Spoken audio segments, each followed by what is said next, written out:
오늘 우리에게 주시는 하나님의 말씀은 스가랴 5장에서 8장까지의 말씀입니다. 구약성경 스가랴 5장에서 8장까지의 말씀입니다. 먼저 광고의 말씀 전합니다. 내일부터 추석 연휴가 시작되고 새벽 예배는 토요일까지 가정 예배로 대체되며 휴회함을 알려드립니다. 스가랴 5장, 6장은 이어서 스가랴에게 보여주신 6가지 환상 중에 나머지 5번째 그리고 6번째 환상에 대한 말씀입니다. 5장은 두루마리 환상입니다. 5장 3절 함께 읽겠습니다.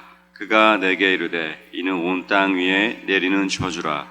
도둑질하는 자는 그 이쪽 글대로 끊어지고 맹세하는 자는 그 저쪽 글대로 끊어지리라 하니, 성경학자들에 의하면 도둑은 십계명의 제808계명, 내 이웃에 대한 계명, 그리고 망령된다 이 표현은 십계명 3계명, 여호와 이름을 망령되어 일컫지 말라라는 이 두 계명을 가리킨다고 해석되고 있습니다.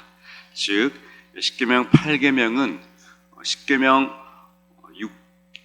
6계명부터 10계명까지 이웃에 대한 하나님의 말씀, 그리고 망령되이 이 부분은 십계명 1계명부터 5계명까지에 대한 우리와 하나님에 대한 그 계명을 상징하고 있습니다. 따라서 이 두루마리 환상은 이스라엘 백성들 안에 하나님 사랑과 이웃 사랑이 완전히 사라진 그 실태에 대한 하나님의 지적의 말씀입니다.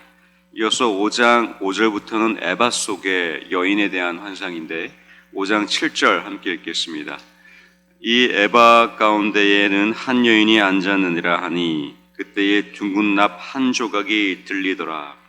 에바, 바구니에 있는 여인에 대한 환상인데, 전통적으로 구약 성경에서 여인에 대한 음란한 여인, 이런 것들은 유다 백성들의 죄악을 상징했습니다. 음녀, 이런 모든 부분들이 하나님을 떠난 우상을 사랑했던 유다 백성들의 모습. 따라서 5장 말씀은 하나님을 사랑하는 마음, 이웃을 사랑하는 마음이 끊어지고 사라졌던 유다 백성들의 모습들을 말씀하고 있는 것입니다. 이어서 6장입니다. 내병거 환상입니다. 내병거는 하나님의 일꾼, 하나님의 사역자들을 상징하고 있는데, 내병거의 색깔이 4가지 색깔이 나옵니다. 붉은색은 희생을 상징하고, 검은색은 죽음, 고난을 상징합니다. 그리고 흰색, 평화와 순결을 상징합니다.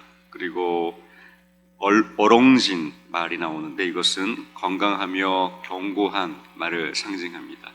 이 4가지 말을 통해서 하나님의 그 가치, 희생과 또 죽으심, 평화, 순결, 견고한 하나님의 일꾼들이 일어나는 이러한 하나님의 말씀들이 이어지고 있고, 이어서 면류관을 머리에 씌우는 여호수아의 장면이 이어지는데 우리 6장 12절 함께 읽겠습니다.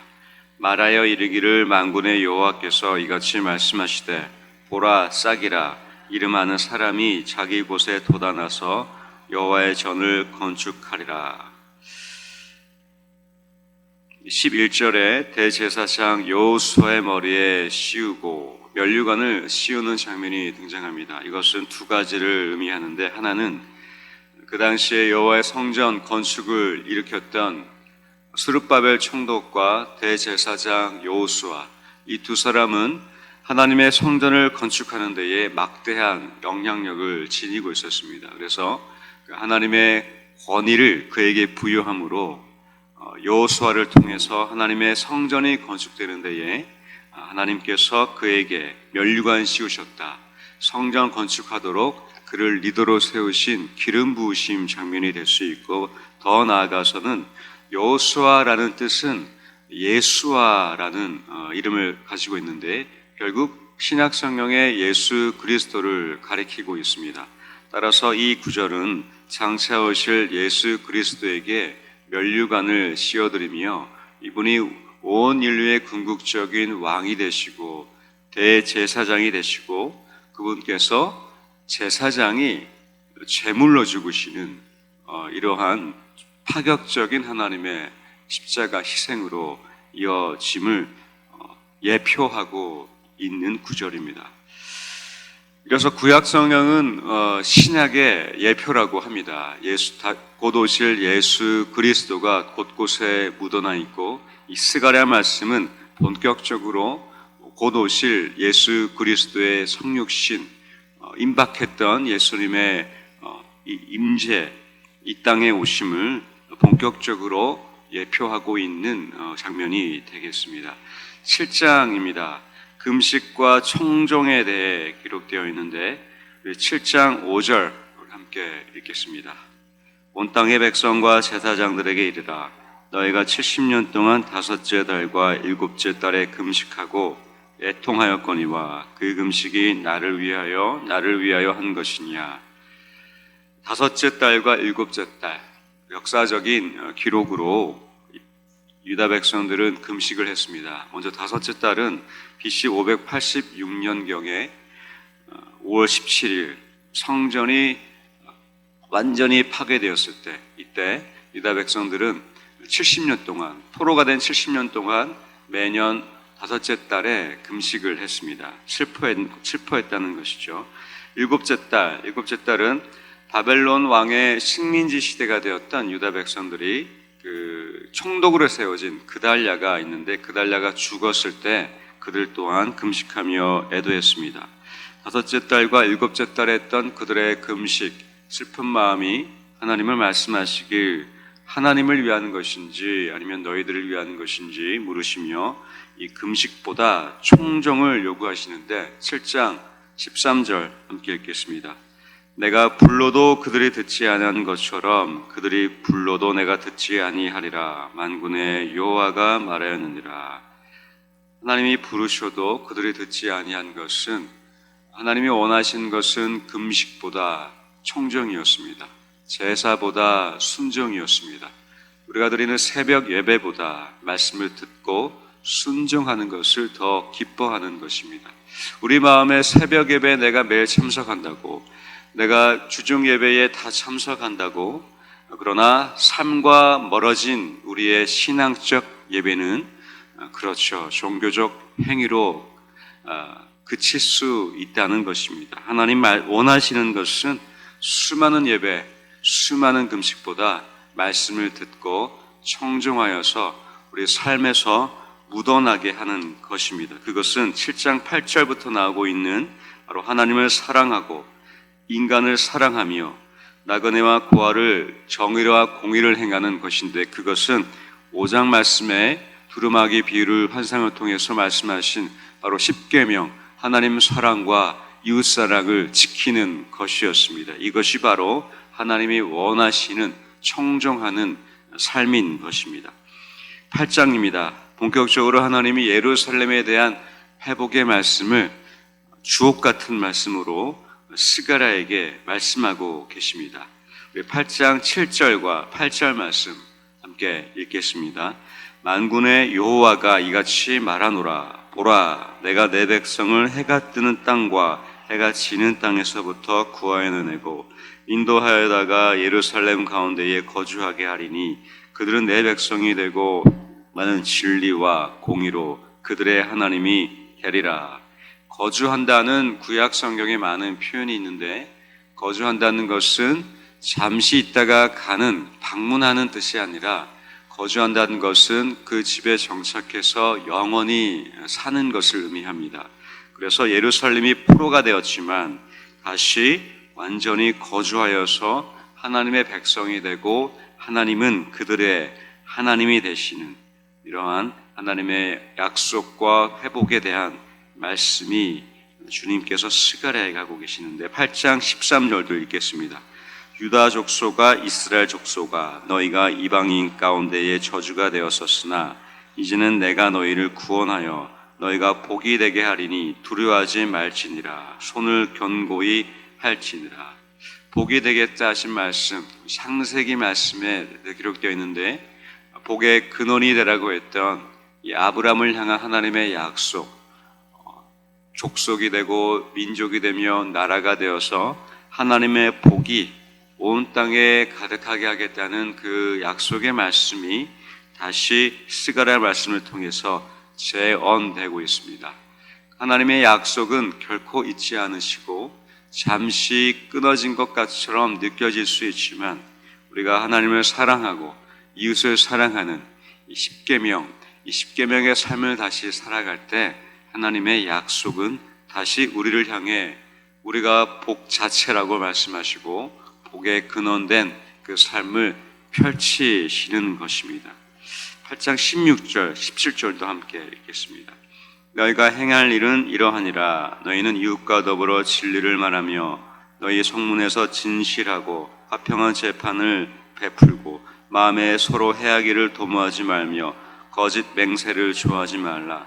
이 모든 일은 내가 미워하는 것이니라. 여호와의 말이니라. 결국 아담과 하와, 하나님의 첫 창조, 이 창조 자녀들 가운데 세우셨던 선악과 나무, 이것은 하나님을 사랑하고 말씀에 대한 순종, 이 두 가지 십계명으로 이어지고 다시 스가랴 말씀에 이어지는 것은 우리가 행할 것은 하나님을 사랑하고 이웃을 사랑하는 것입니다. 진리를 말하며 것을 행하지 않는 것, 그것이 스가랴 이때까지 끊임없이 이어졌던 하나님과 하나님의 백성들 가운데 세워진 언약이며 약속이며 규칙이었던 것입니다. 이것은 다시 한번 예루살렘을 회복시키실 때에 하나님께서 말씀하고 이것을 지키도록 요청하고 계십니다. 이것이 13절에 있었던 손을 견고히 하는 것, 이것이 바로 16절, 17절의 말씀의 이 모습으로 살아내는 것입니다. 8장 19절에 보면 이제 또 금식에 대해서 나옵니다. 그런데 이 19절의 금식이, 슬픔이 하나님은 기가 막히게 기쁨이 될 것이라고, 이 슬픔이 기쁨으로 바뀔 것을 말씀하시는데 여기서는 총 4번의 금식이 등장합니다. 넷째 달의 금식은 먼저 바벨론의 공격으로 인해서 예루살렘 성전이 파괴되기 시작한 날, 다섯째 달은 성전이 완전히 불타고 무너진 날, 일곱째 달은 총독 그달랴가 죽었던 날, 열째 달은 바벨론이 세운 시드기야 왕이 완전히 포위되어서 이제 항복했던 날.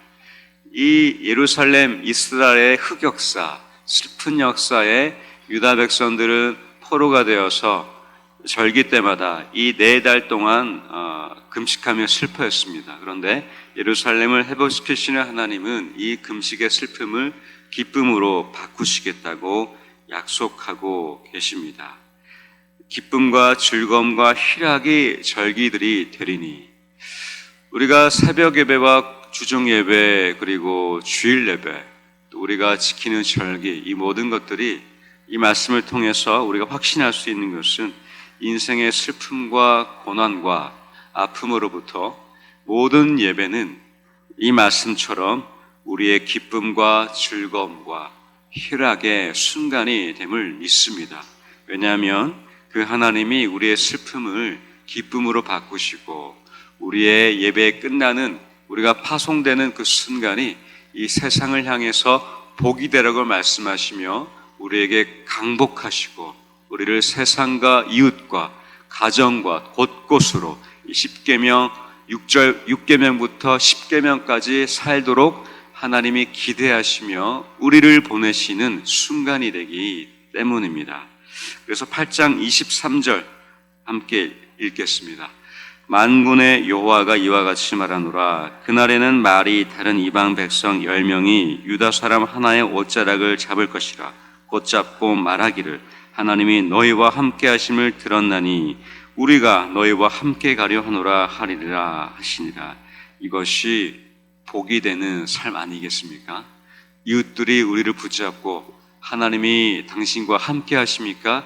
저도 원합니다. 우리의 친지들이 저희를 붙잡고 교회 생활 어떻습니까? 기독교의 믿음의 생활 어떻습니까? 물어보며 우리도 그런 삶을 살고 싶습니다. 그런 말을 듣는 것, 그것이 바로 이 13절 말씀처럼 복이 되게 하신 그 약속의 말씀임을 믿습니다. 내일부터 추석 연휴가 시작됩니다. 이 말씀이 우리를 통해 우리 가족과 친지들에게 이 말씀대로 누군가 우리를 통해 하나님을 찾고 하나님의 은혜를 구하시게 되기를 축원드립니다. 가족과 친지들 가운데에 우리의 하나님 사랑, 이웃 사랑을 통해서 복의 근원되는 삶을 통해 하나님이 우리의 슬픔을 바꾸시고 기쁨으로 옷 입으신 그 은혜를 우리의 친지들에게도 전달되고, 그래서 우리의 가족과 친지들이 우리도 하나님을 찾고 싶다, 이러한 믿음의 은혜의 현장되는 연휴 되시기를 주님의 이름으로 축원드립니다. 이제 스가랴 5장에서 8장까지 말씀 경청하겠습니다. 주의 말씀은 내 발의 등이요 내 길의 빛이십니다. 아멘.